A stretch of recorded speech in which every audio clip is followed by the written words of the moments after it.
Abra sua Bíblia em Colossenses, capítulo 2, verso de número 6. Carta aos Colossenses, capítulo 2, verso 6. Se você achou, fala amém. Quem não achou, fala socorro. Vamos lá, diz assim: portanto, assim como vocês receberam Cristo Jesus, o Senhor, continuem a viver nele. Portanto, assim como vocês receberam Cristo Jesus, o Senhor, continuem a viver nele. Na versão Ara, diz assim: ora, como vocês receberam Cristo Jesus, o Senhor, assim andai nele. Amém? Fala comigo: receber e andar. Fala mais uma vez: receber e andar. Receber e andar são dois verbos, mas são dois verbos muito diferentes, né?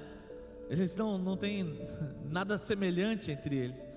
Porque receber fala de você estar em algum lugar e te entregar em alguma coisa, mas andar fala de movimento, fala de você estar indo para algum lugar. E o apóstolo Paulo, escrevendo aos irmãos Colossenses, ele diz: da mesma maneira como vocês receberam a Cristo, da mesma forma que vocês receberam a Cristo, assim andai nele, assim vivam nele.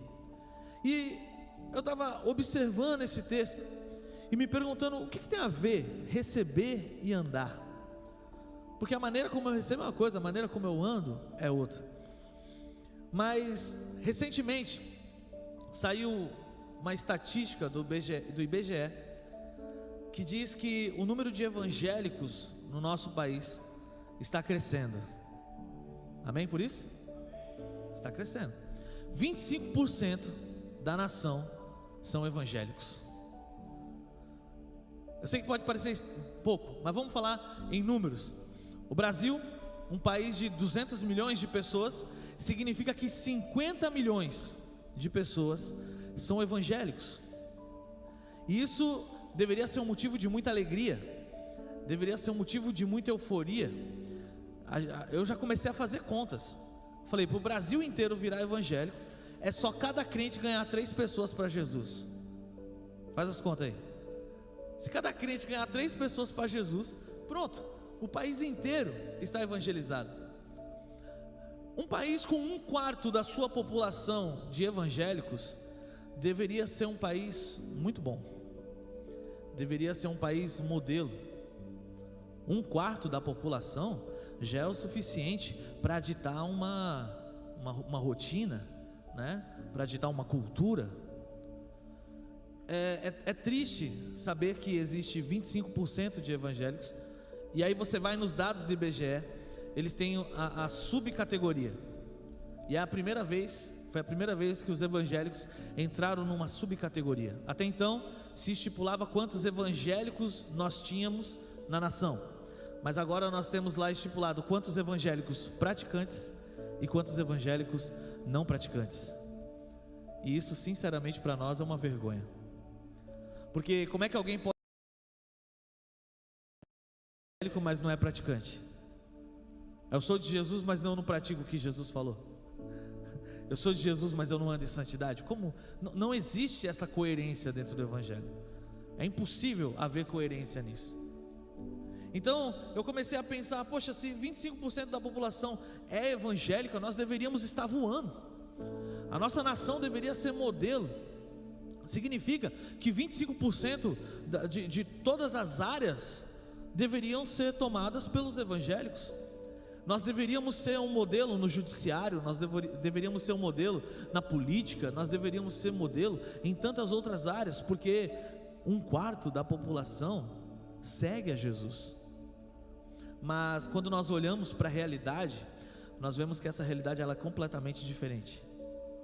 Nós temos um país onde a impunidade é cada vez maior, onde se faz de tudo para declarar que bandido não é bandido, onde se faz de tudo para ir contra a família, onde começou a se levantar com mais força agora um movimento contra a igreja. Como é que uma população com 25% da sua população evangélica vive dessa forma? E é claro que muitos têm levantado várias bandeiras por aí afora, né? Muitos têm falado, não, fulano de tal vai mudar, fulano foi eleito para mudar, fulano que vai vir depois é que vai mudar. Existe uma discussão, e essa discussão muitos levantam bandeiras, e levantam bandeiras com o nome de homens, achando que homens são capazes de mudar. Mas deixa eu te falar uma coisa, só Jesus é a solução para a nossa nação. Quando eu tenho que votar, eu vou votar, eu escolho uma pessoa para votar, mas quando eu estou votando, eu estou falando, Jesus, abençoa essa pessoa, se ela ganhar, usa a vida dela para mudar a nossa nação. Porque não é uma pessoa, não é um presidente, não é deputado, não é vereador, prefeito, governador, é Jesus, só Ele pode mudar uma nação. E quer saber uma coisa? Sabe onde Jesus está para se manifestar nessa nação? Dentro de mim e dentro de você. Então por que levantar a bandeira de um homem, se você poderia levantar a bandeira daquele que está dentro de você? Sabe, eu tenho olhado para o tempo que nós temos vivido, e é um tempo assim de muito confronto. O pessoal tem tentado até, né, uns pedindo para os militares ir para a rua, outros pedindo para acabar com os militares. É um tempo de muito confronto. E eu ouvi numa reportagem, um repórter falar uma coisa que eu achei interessante, que ele falou assim, nós estamos vivendo um tempo no Brasil de tudo ou nada. Sabe, ou você luta pelo que você acha que tem direito, ou você não vai ter direito a nada. E quando eu estava estudando, preparando, essa informação ficou na minha cabeça. E se você gosta de anotar, o título dessa mensagem é Tudo ou Nada. Chegou um momento onde a igreja precisa se posicionar, ou nós vamos ter tudo, ou nós não vamos ter nada. Porque se nós não nos posicionarmos, e é disso que Paulo está falando, a respeito de como nós recebemos o Evangelho, de como nós vivemos, se nós não nos posicionarmos, nós não vamos ter nada. Mas a igreja, ela precisa se posicionar. Se nós olharmos para a história da igreja, desde Atos até agora, a igreja ela sempre se posicionou, ela sempre esteve na frente, ela sempre tomou a frente das situações. A igreja, ela não pode ficar trancada, ela não pode ficar recuada, a igreja precisa avançar. Quando Jesus disse que estabeleceria a sua eclésia, Ele não disse que quando o inferno se levantasse a eclésia venceria, Ele disse que as portas do inferno não iam prevalecer contra ela. Significa que essa igreja seria uma igreja de movimento, seria uma igreja que estaria indo até o combate, não uma igreja que estaria recuada esperando a situação melhorar. Sabe, esse tempo que nós temos vivido é um tempo onde nós temos que parar de levantar bandeiras de homens e começar a levantar a bandeira daquele que realmente pode mudar a história da nossa nação. O Brasil, ele precisa de uma mudança rápida, e essa mudança, ela só vai vir quando nós colocarmos Jesus acima de todas as coisas, literalmente. Não só uma frase bonita, Ele precisa estar acima de todas as coisas. O número de evangélicos tem aumentado. Existe uma expectativa que na próxima pesquisa que o IBGE vai fazer, nós podemos chegar a quase 35 ou 40% de evangélicos no Brasil. E quanto mais esse número é projetado, mais assusta, porque não adianta aumentar o número de evangélicos, porque a maioria das pessoas, elas só pensam que aceitar Jesus é uma linha final. Sabe, aceitar Jesus é o final da carreira. Muitas pessoas pensam que combater o bom combate é a vida que ela teve no pecado, e então ela aceitou Jesus e ufa, terminou todas as coisas. Mas eu quero te falar que não. Quando nós aceitamos Jesus, nós não estamos chegando na linha final. Na verdade, quando você aceita Jesus, foi dado uma largada. Jesus, Ele não é o ponto final da história. Jesus na verdade é uma porta que se abre para um novo caminho que você vai andar. Por isso que Paulo fala, da mesma forma que você recebeu, da mesma forma que você iniciou, andai nele, continua andando. Como que você estava quando você recebeu Jesus? Faz um exercício aí, volta para pensar no dia que você aceitou Jesus, o dia do seu batismo, como você estava, como que você saiu daquela piscina, qual era a euforia que tinha no seu coração, como que foi os seus próximos dias. Você queria falar de Jesus até para o seu cachorro, eu aposto. Você estava evangelizando todo mundo, qualquer coisa, você só falava de Jesus. Aquilo estava queimando, existia uma intensidade no seu coração. Aí muitos vão falar, isso é o primeiro amor, nós precisamos voltar ao primeiro amor, nós precisamos voltar ao primeiro amor. Mas perceba, quando João fala de voltar ao primeiro amor, ele não está falando como algo bom, ele está falando como algo que na verdade não deveria acontecer, mas precisa de uma correção. Volta ao primeiro amor porque você saiu do amor, volta ao início porque você saiu da euforia que você estava. Senão a gente vai viver uma constância de sempre ter que pregar para voltar para o primeiro amor. Mas o amor, ele tem que crescer todos os dias. Paulo, ele está falando aqui aos irmãos de Colossenses, ele fala, olha, quando vocês receberam Jesus, aquela euforia, aquela intensidade, aquela vontade de falar de Jesus para todas as pessoas, aquela vontade de mudar o mundo, aquele entendimento que você tinha, que Jesus habitava dentro de você, você precisa continuar andando dessa forma, até o fim. Sabe, nós precisamos levantar uma igreja que não tem Jesus como um ponto de chegada, mas tem Jesus como um ponto de partida. Jovens que entendem que a partir do dia que eles aceitaram Jesus, iniciou uma corrida, iniciou uma carreira, e essa carreira é que tem que ser completada até o fim. Quando Paulo fala que completou a corrida, ele não está falando até o dia que ele aceitou Jesus, ele fala do dia que ele aceitou Jesus, até o dia que em Roma, ele fez o seu último discurso. Isso é completar a carreira.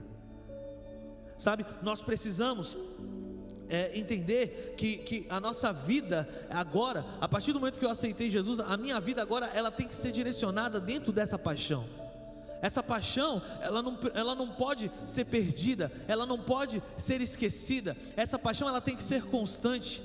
É claro que em um determinado momento, talvez você saiu, alguém vai lembrar, volta ao primeiro amor, mas não significa que toda vez você tem que voltar lá, significa que você precisa sempre dar passos largos, significa que você tem que estar sempre em movimento, todos os dias você tem que viver na mesma intensidade daquele dia que você recebeu Jesus no seu coração. Sabe, não é somente aumentar o número de evangélicos, não é somente aumentar o número de coisas evangélicas. Tem muita coisa evangélica, né? Tem música evangélica, tem livro evangélico, tem rádio evangélica, TV evangélica, sabe? Mas não é só isso, não é só, essas coisas elas são boas, mas não é só isso. Não é aumentar o número de evangélicos, mas é aumentar o número de pessoas intensas em Jesus. É aumentar o número de pessoas que têm intensidade em viver o chamado. É aumentar o número de pessoas que entendem que não é a quantidade, mas é a qualidade. Qual é a qualidade de cristão que você tem sido? Qual é a qualidade de cristão que você tem sido? Sabe, talvez eu estou trazendo aqui hoje para você uma mensagem de reflexão. Talvez você não vai trazer muito amém, muito glória a Deus, mas talvez você vai começar a parar e pensar e analisar. Sabe, e por que eu estou falando isso com vocês? Porque foi justamente isso que aconteceu comigo. De uns tempos para cá eu tenho ficado assim, eu tenho ficado mais pensativo, analisando. Eu parei para fazer uma linha do tempo, desde que eu cheguei aqui na Casa da Bênção e me tornei um líder, e sabe, fui passando por todas as etapas, hoje como pastor, e eu comecei a analisar e eu falei, peraí, cadê a qualidade? Porque às vezes a gente se engana com números, às vezes a gente se engana com quantidades, às vezes a gente se engana pela quantidade que tem. Eu já fiz uma célula, gente, que tinha 20 pessoas na célula.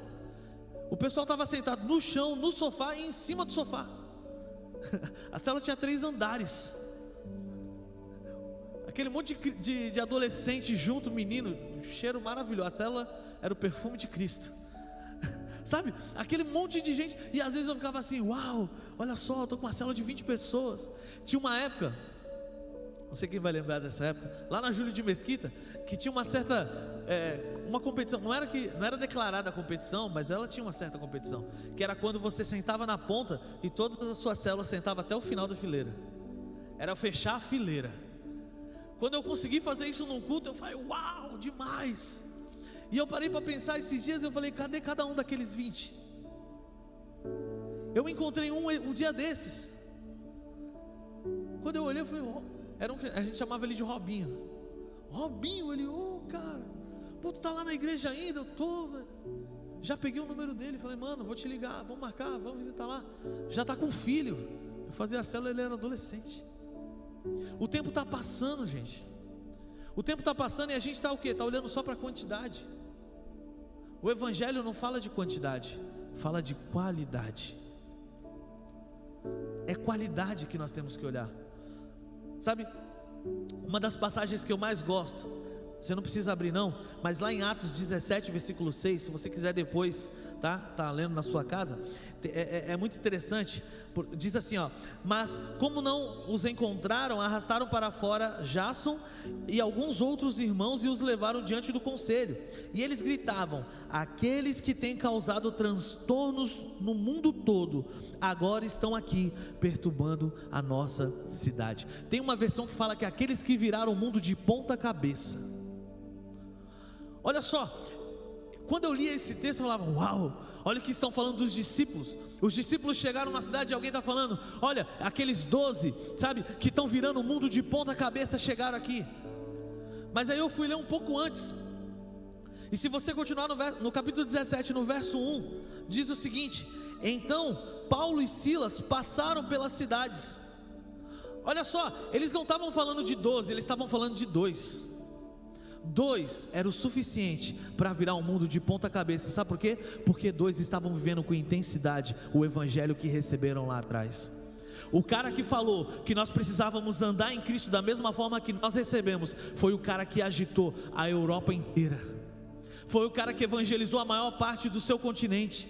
Foi o cara que, a maior parte da terra conhecida na época foi evangelizado por Paulo. A maior parte do evangelho foi escrito por Paulo. Esse cara é que está falando, olha, você precisa, da mesma forma que você recebe Jesus, você precisa continuar andando nele.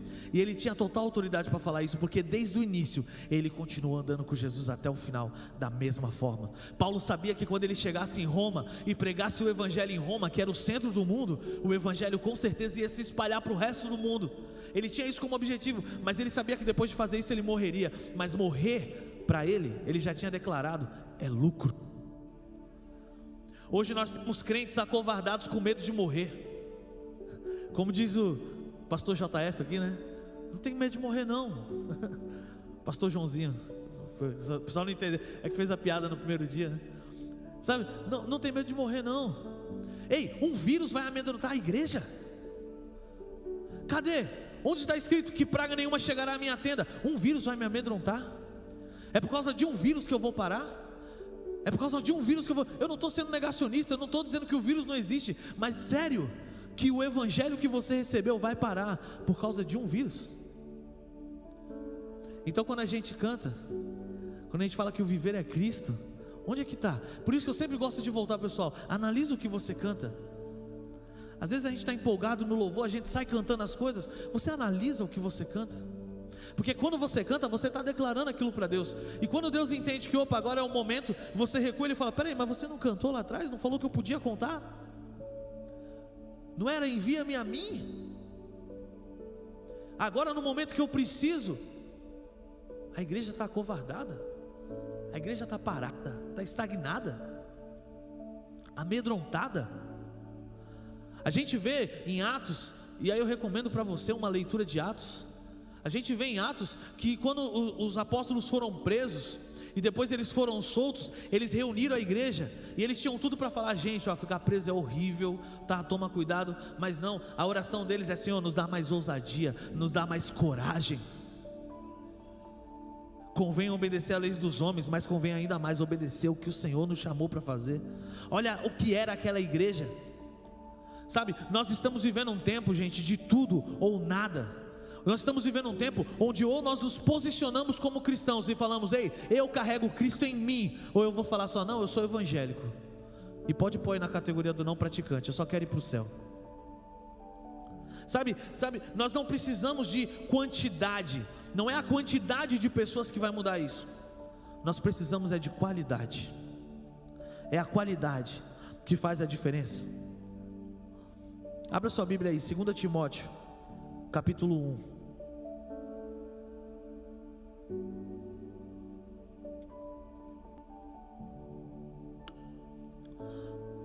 A transformação que o nosso país precisa não está em governadores, presidentes, juízes. A transformação que o nosso país precisa está dentro de mim, dentro de você. Tudo que esse país precisa é que nós nos posicionemos. Olha o que Paulo fala, 2 Timóteo capítulo 1, verso 8 e 9. Ele diz o seguinte: Portanto, não te envergonhes do testemunho do nosso Senhor, nem de mim, que sou prisioneiro seu. Antes, participa comigo dos sofrimentos do Evangelho, segundo o poder de Deus, que nos salvou e nos chamou numa santa vocação, não segundo as nossas obras, mas segundo o seu próprio propósito e graça, que nos foi dado em Cristo Jesus, antes dos tempos eternos. Olha o que Paulo está falando.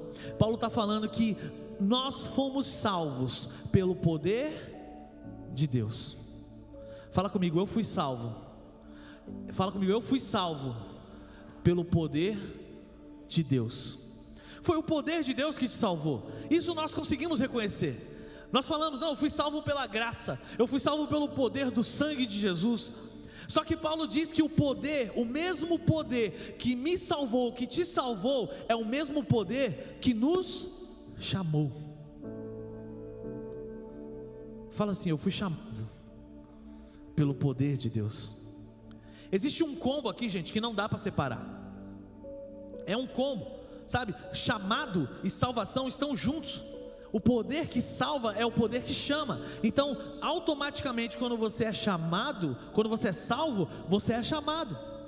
Sabe, Jesus certa vez estava conversando com os discípulos e ele disse: vinde a mim, todos vós que estáis cansados, sobrecarregados, e eu vos aliviarei. Isso é salvação.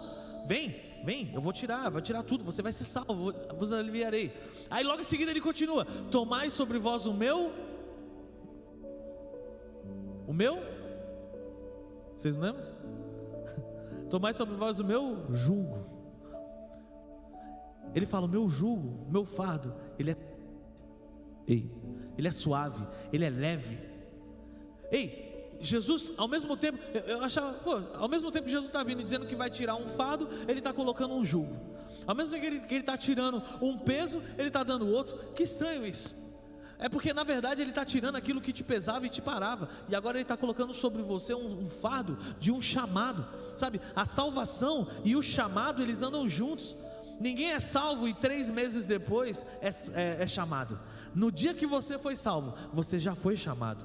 O mesmo poder que te curou, que te libertou, é o mesmo poder que está te chamando, é o mesmo poder que está te posicionando, é o mesmo poder que está dizendo: vai, você é a luz do mundo, você é o sal da terra, não dá para esconder a luz, o sal não pode perder o sabor. O mesmo poder que disse: filho meu, eu vou te levar para o céu comigo, disse: vai por todo mundo e prega a toda criatura. Não existe diferença entre ser salvo e ser chamado, está tudo num combo. Só que o que nós temos hoje? Muitas pessoas que estão dizendo para Deus: não, Deus, eu quero aí essa salvação, eu quero esse poder da salvação, eu quero esse poder da libertação, eu quero esse poder da cura, eu quero ser curado, eu quero ser transformado. Não, mas chamado não, deixa o chamado, tem outras pessoas melhores para fazer. Não, esse negócio de chamado aí não é para mim. Não, esse negócio de chamado é para pastor que tem que pregar o evangelho, é pastor que tem que levar a palavra. Eu sou um membro, eu estou ali, né? Há muito tempo atrás a gente fez uma peça aqui na igreja que falava: eu estou salvo, sentado e satisfeito. Eu venho nos cultos aos domingos, eu consagro o meu dízimo, eu consagro a minha oferta, eu estou salvo, meu lugar no céu está garantido, e está muito bom isso. Só que eu não consigo acreditar, gente, que todo o sacrifício de Jesus foi para que eu fosse apenas salvo. Eu não consigo acreditar que Jesus, ele morreu na cruz simples e unicamente para me salvar. Porque, vamos ser sinceros, se você acha que salvação tá bom, faz uma oração, pede para Deus: Deus, me leva agora. Para que eu vou ficar vivo aqui na terra? Sentindo fome, sentindo sede, tendo que trabalhar?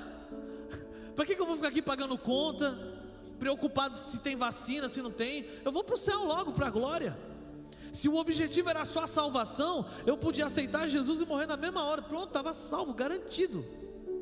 Por que a gente continua aqui? Porque depois de abrir o meu coração para Cristo, eu continuo nessa terra. Será que não tem algo maior? Será que Deus não projetou algo maior através de mim? Sabe, nós, infelizmente, a maior parte da igreja só está preocupada se ela não vai para o inferno. A maior parte das pessoas aceitam Jesus com medo de ir para o inferno. A maior parte das pessoas só querem o poder que vai curar, o poder que vai libertar. Mas esse mesmo poder, ele está falando: ei, eu escolhi você para uma missão. Você tem uma missão. E cada vez mais, cada dia que passa, está ficando claro a missão que nós temos. A cada dia que passa, está ficando mais evidente que nós não podemos parar. Nós não podemos recuar. A igreja, ela não foi feita para recuar, ela foi feita para avançar. Não existe recuo, não existe atraso. Jesus não falou: fica aqui, espera as pessoas virem e fala de Jesus para ela. Ele disse: vai por todo mundo aí, ó. Sai de onde você está, sai da sua zona de conforto, sai daí dessa cadeira, sai desse lugar onde você está muito bem, e vai falar de mim para aquelas outras pessoas que ainda precisam. Porque tudo que elas precisam é que você se posicione como igreja. Nós precisamos de uma igreja que se posiciona. Já parou para pensar? Por que você mora no Brasil? Com certeza nesses últimos tempos você parou para pensar nisso. Você quer comprar alguma coisa, você vai ver o preço do dólar, você fala: por que eu moro no Brasil? Por que eu moro no Brasil em 2021, em Santos? Por que eu estou aqui? Por que eu não nasci antes? Por que eu não nasci depois? Deixa eu te falar, porque Deus te chamou para esse tempo, para esse momento. É esse tempo, é nesse momento que você precisa se posicionar. Quantas pessoas já passaram por aqui? Quantas pessoas já estiveram aqui? Se você está aqui hoje, tenha certeza, foi você que Deus escolheu para este tempo. Eu acho interessante, Esther está lá no palácio, o povo está sendo condenado à morte. Esther está com medo do que vai acontecer, né? Mas ninguém sabe que ela também é hebreia, que fala, né?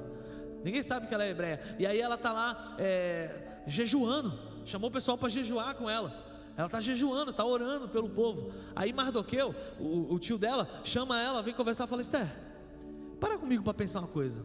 O povo foi declarado que o povo vai morrer. Será que não foi para esse tempo que Deus te colocou como rainha? Será que não foi para esse momento que Deus te colocou aí dentro do palácio, para ter contato direto com o rei, para poder falar diretamente com o rei? Por que Deus colocou você aí? Para pensar, gente. Chega de viver uma vida achando que tudo é acaso. Chega de viver uma vida achando que tudo aconteceu. Não, Deus, ele é intencional. Deus, ele não faz nada por acaso. Por que você está aqui hoje, nesse momento, ouvindo essa mensagem? Porque Deus te escolheu. Por que você estuda onde você estuda? Porque Deus te escolheu para estudar lá. Por que você mora onde você mora? Porque Deus te escolheu para estar lá. Por que você trabalha naquela empresa? Foi Deus que te colocou lá. Comece a viver de forma intencional e você vai perceber que você vai ver o evangelho em tudo.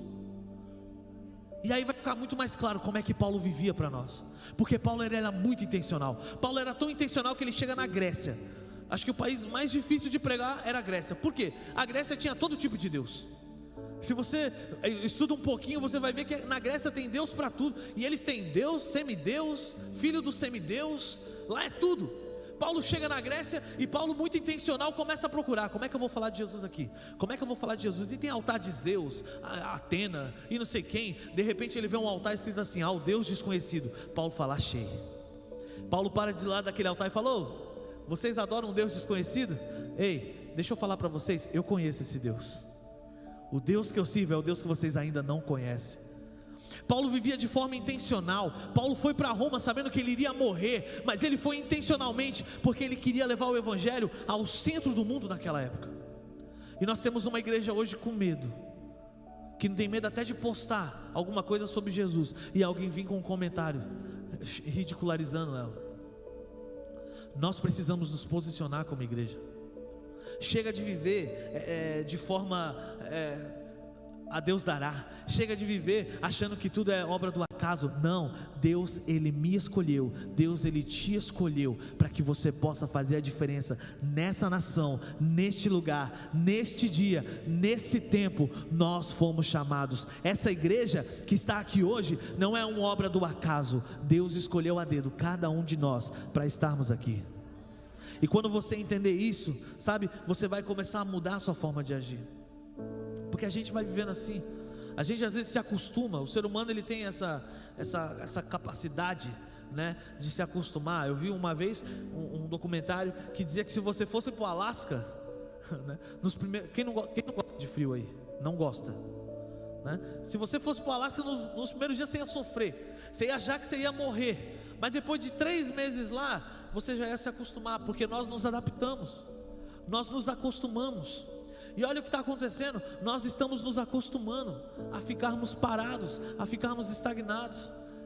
As pessoas estão levantando bandeira de que não precisa mais de prédio de igreja, não precisa mais se reunir, fique em casa mesmo, uma live resolve. Ou uma live pode até resolver momentaneamente, mas o eterno, o propósito eterno de Deus para a igreja, não é uma live que vai resolver. Sabe, o propósito eterno de Deus é muito maior do que você ficar na sua casa assistindo um culto. E eu tenho certeza que quando você está na sua casa assistindo um culto, nem na hora do louvor você fica em pé para cantar. A gente fica lá sentado, o pastor fala, aplauda o Senhor, e você está lá, e conversa, e não sei o que, e vai na cozinha. Isso não é um culto a Deus. Ajuda, mas não é a solução. Sabe, nós precisamos, gente, viver de forma intencional. O pastor Davi falou uma frase aqui ontem, eu até fiz questão de anotar na hora, que ele falou que não é o quanto você vive, mas é como você vive. Sabe, não é quanto tempo você tem de evangélico, mas como que você viveu cada dia seu como evangélico. Como foi cada dia? Você viveu de forma intencional? Você viveu de forma intensa o evangelho? Ou você só viveu aquilo que, não, salvação, culto, conferência? Sabe, quantas conferências nós já tivemos? Onde eram para nós estarmos? Esses dias, nas perguntas que a gente coloca aqui para o pessoal fazer, que não deu tempo, mas uma pessoa perguntou assim, a igreja ainda sonha com as 25 mil almas, como no primeiro dia? Já estou respondendo, irmão, desculpa que no dia não deu para colocar, mas como no primeiro dia nós continuamos sonhando com as 25 mil almas, está intenso ainda no nosso coração. Recebemos uma notícia de que a Vila Belmiro vai ser reformada e vai caber 25 mil pessoas na arquibancada. Se isso não é de Deus, eu não sei. Sabe, então nós precisamos viver de forma intencional. Não é o tempo que eu estou vivendo no evangelho. Tem gente que se gaba, eu tenho 30 anos de crente. Ganhou quantas vidas para Jesus? 30 anos se escondendo, 30 anos andando só com aquela Bíblia do 007. Já tiveram? Aquela pequenininha que tem zíper, que você fecha, ela cabe no bolso de trás da calça. Eu lembro quando eu era adolescente, tinha as calças big. Vocês não vão nem saber o que é isso, né? Tinha aquelas calças big, tinha os bolsos do lado. Eu pegava a minha Bíblia 007, colocava. Aí estava andando na rua de bicicleta indo para a igreja, encontrava, estou indo ali. Passava despercebido. Teve uma época que na escola, nessa época eu fiquei incomodado, porque tipo, eu mudei de escola, estava lá, já estava quase 6 meses na escola. Aí de repente alguém falou alguma coisa, eu falei, não, eu vou para a igreja. É para a igreja? Tu é crente? Nossa, que legal, nem parece. E aí eu falei, nossa, legal, né? Aí o outro falou, nossa, tu é crente, legal, nem parece. No terceiro eu comecei a ficar incomodado. Eu falei, peraí, como assim não parece? O que eu estou fazendo que não parece? O que as pessoas estão vendo que não parece? Porque a gente pensa, eu sou crente, eu não vou incomodar ninguém, né? Peraí, se não é para incomodar, por que aqueles disseram que os homens que estavam virando o mundo de cabeça para baixo estavam chegando? Se eu tivesse tido essa revelação naquela época, aquela escola tinha virado de cabeça para baixo. Eu comecei a me incomodar, eu falei, eu vou começar a falar para todo mundo agora que eu sou crente, pelo menos deixar o pessoal sabendo, né? Porque que negócio é esse de falar, não parece? Sabe, gente, a gente não pode viver achando que a nossa vida é simples obra do acaso de Deus. Não, Deus, Ele te escolheu. Ele não só te salvou, Ele te escolheu para uma missão. Ele te deu um poder. Sabe o poder que Jesus fala, recebereis poder? A palavra no grego é dunamis, e essa palavra poder explosivo. Ei, qual é o poder explosivo que fica quieto? Qual é o poder explosivo que não chama atenção? Ele colocou sobre você um poder explosivo, mas esse poder não é só para te levar para o céu. esse poder é para mudar a história do lugar onde você vive. Nós precisamos ser intencionais. Eu não consigo acreditar que eu tenho que ser somente um salvo. Eu não consigo acreditar que o Evangelho chegou até mim só para que eu seja salvo. Eu não consigo acreditar que todo o sacrifício de Jesus foi para que eu seja somente salvo. Não. Eu preciso ser algo mais do que isso. Eu preciso me posicionar. O Brasil não precisa de mais evangélicos. O Brasil precisa de um punhado de pessoas que se posicionem. E pode ter certeza, quando essas pessoas se posicionarem, a história dessa nação vai ser completamente diferente. A história dessa nação está para mudar. Nós temos, isso eu ouço desde a minha adolescência, sabe? Que o próximo grande avivamento vai acontecer no Brasil. E eu entendo que esse próximo grande avivamento vai acontecer quando esse grupo se posicionar e disser: peraí, eu não sou só salvo, eu sou uma pessoa que está aqui para cumprir o meu chamado. E o meu chamado é levar o Evangelho a todas as pessoas. Sabe, eu não posso me contentar só com o básico. Eu não posso me contentar só com vinho, culto. Não, tem algo mais. Tem algo mais que Deus te escolheu. Tem algo mais que Deus te chamou. Você precisa se posicionar. Recentemente eu recebi uma notícia que me abalou bastante. E depois dessa notícia eu comecei a pensar. Foi quando eu comecei a pensar sobre... E eu comecei a pensar algumas coisas. Comecei a pensar como seria quando eu morresse. Já parou para pensar como seria quando você... Não é que eu estou para morrer não, tá, gente? Eu recebi uma notícia, né, o pessoal, eita, será? Mas eu comecei a pensar, quando eu for embora, quando eu morrer, quando eu não estiver mais aqui, o que vão falar? O Diógenes, nome estranho, né? O pastor lá, ele era legal. Cara, eu não estou aqui para alguém falar que eu era legal. Sabe, eu quero que quando eu não estiver mais aqui, alguém possa falar: não, Diógenes, cara, ele me marcou. Ele me marcou com o Evangelho, ele me marcou com a graça. O Diógenes, vixe, através dele, a vida de fulano, ciclano e beltrano foi marcada. Através da vida dele, famílias foram restauradas. Através da vida dele, pessoas abandonaram as drogas. Eu quero que as pessoas lembrem de mim, não por mim, mas lembrem de mim por aquilo que Cristo fez através de mim. Isso é viver uma vida intencional. Eu estava vendo há uns dias atrás um pastor dando conselho para uns jovens. E aí um conselho que ele deu, ele falou assim: vai no cemitério. E aí o que estava do lado dele falou: como assim, vai no cemitério? Ele falou: não, vai no cemitério. Começa a ler cada lápide lá. Começa a ver a idade das pessoas, o quanto viveu, o quanto morreu. E começa a se perguntar: o que essa pessoa fez que eu não conheço ela? Será que é só isso? Será que nós vamos viver uma vida assim? Um final onde as pessoas só vão se lembrar de: fulano era legal. Ou talvez vai falar: nossa, nem sei quem é. Ou será que quando nós deixarmos esse lugar onde nós estamos, as pessoas vão falar: aquele cara mudou a região que ele morava. Não, esse bairro, ele foi impactado pela presença de Deus que tinha na vida daquela pessoa. Essa escola, ela foi completamente mudada. A história dessa escola foi mudada. A história dessa empresa foi mudada. Sabe, Deus, ele colocou um poder dentro de você que é capaz de mudar todas as coisas. Você quer trazer o sobrenatural? Quem quer trazer o sobrenatural? Ele já está dentro de você. Você não precisa, você só precisa revelar. É só você deixar ele fluir através de você. A vida das pessoas serão mudadas, serão transformadas. Por onde os apóstolos passavam, as coisas aconteciam, as coisas mudavam. Sabe? Então você precisa entender que a nossa vida não foi escolhida por Deus simplesmente para ir para o céu. Deus, ele te escolheu para fazer a diferença. Quando ele te chamou, ele falou: vai lá, vai e faz a diferença agora. Quantos querem fazer a diferença aqui? Foi para isso que você foi chamado. Sabe, viva os seus últimos dias de forma intencional. Viva os seus últimos dias de forma objetiva. E enxergue Jesus, enxergue o Evangelho em tudo que você estiver fazendo. Para de achar que tudo é obra do acaso. Para de achar que aquela pessoa só veio para o seu lado para reclamar de alguma coisa. Comece a entender que essa pessoa veio para o seu lado porque Deus tem uma obra para fazer na vida dela. Nós precisamos ser intencionais. Fica de pé no seu lugar.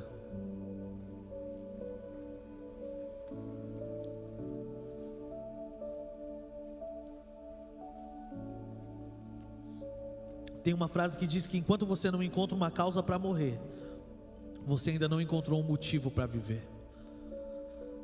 Ei, se Cristo ainda não é a causa de você desejar gastar sua vida aqui na terra, você ainda não tem motivo nenhum para viver. Nós precisamos ser intencionais. O nosso Deus, Ele é um Deus de propósito. Nós precisamos ter um propósito queimando nos nossos corações. Eu quero que você feche os seus olhos agora e você comece a falar com Deus. Começa a falar: Pai, eu quero viver intencional. Talvez até aqui, talvez até esse momento, talvez até esse ponto eu vivi uma vida de qualquer jeito. Talvez até aqui eu achava que qualquer coisa estava bom. Talvez até aqui eu estava somente preocupado com a minha salvação. Mas a partir de hoje eu quero viver de forma intencional. Não é somente os dias que eu vivi no Evangelho, mas que cada pessoa que foi transformada, cada lugar que foi mudado, cada lugar onde o sobrenatural foi manifestado através da minha vida. Vamos, levante sua voz de oração, começa a falar com o seu Deus agora. Fala para Ele: Pai, esse mesmo poder que me salvou, eu entendo que foi Ele que me chamou. Esse mesmo poder que me deu a salvação foi o mesmo poder que disse: vai e faz discípulos em meu nome. Vamos, igreja, levante sua voz, porque o Espírito Santo, Ele está te chamando hoje. Hoje é um dia que Ele vai te marcar, e a partir de hoje você vai viver intencionalmente no reino de Deus. A partir de hoje, cada passo, a partir de hoje, cada lugar que você entrar, você vai entender que é para manifestar o reino, manifestar a glória. Por onde Jesus passava, a glória se manifestava. Por onde Jesus ia, o reino se manifestava. Por onde os apóstolos iam, existia uma manifestação do sobrenatural, porque eles viviam intencionalmente, porque eles viviam entendendo que aquilo que estava dentro deles era maior do que toda e qualquer situação, era maior do que toda e qualquer ameaça. Vamos, levante sua voz em oração. É uma oração que eu não posso fazer por você, é uma oração de posicionamento. É uma oração de um passo adiante e falar: ei Deus, eu estou aqui, envia-me, sou eu essa pessoa que o Senhor precisa, sou eu essa pessoa que o Senhor chamou. Agora eu entendo, aquela faculdade, aquela escola, aquela casa, aquela empresa, aquele bairro, essa cidade, essa nação, ela vai ser impactada, porque jovens estão se levantando intencionalmente no reino de Deus. Jovens estão se levantando intencionalmente no reino de Deus. Não vivam uma vida ao acaso, não vivam uma vida estagnada. O Evangelho é movimento, o Evangelho é movimento. Ele te chamou para ir, Ele te chamou para avançar, Ele te chamou para conquistar.